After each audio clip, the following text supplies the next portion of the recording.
महिला बिल 2023 मध्ये पारित झाला आहे। 2024 मध्ये ते लागू करायला कोणी थांबवलं होतं? 181 महिला सभागृहात पाहायला मिळाल्या असत्या। जनगणना करू असं म्हणत होते, मात्र खोटं बोलणाऱ्या लोकांना जनतेनं चांगलंच ओळखलं आहे। भाजप मुख्यमंत्री आणि प्रधानमंत्री हे स्वतः सिरियल लायर आहेत, अशा शब्दात नाना पटोले यांनी केंद्रासह भाजपवर टीका केली। ते तुम्हाला चुकीचं ऐकायला मिळालं असेल।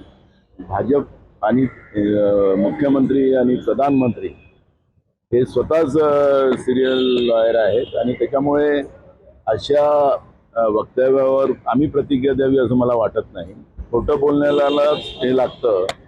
महिला बिलाच्या बद्दलचं ज्या पद्धतीनं लोकांना भ्रमित करण्याचं काम ते करतात आहे। 2023 मध्ये 21 सप्टेंबर 2023 ला महिला बिल पारित झालेलं आहे, राष्ट्रपतीची सही झालेली आहे, त्याचं नोटिफिकेशन निघालेलं आहे। 2024 मध्ये तुम्हाला लागू करायला कोणी थांबवलं होतं? आज 181 महिला सभागृहात आपल्याला पाहायला मिळाले असते। यांनी सांगितलं की आम्ही जातीनिहाय जनगणना करू। आता ते म्हणतात की आम्ही घराचे पहिले गणना करतोय। हे तुमच्याजवळ सगळं रेकॉर्ड आहे, घर किती आहेत, महानगरपालिकेकडे आहे, ग्रामपंचायतीकडे आहे, नगरपंचायत नगरपालिकाकडे आहे। पण खोटं कोण बोलताय?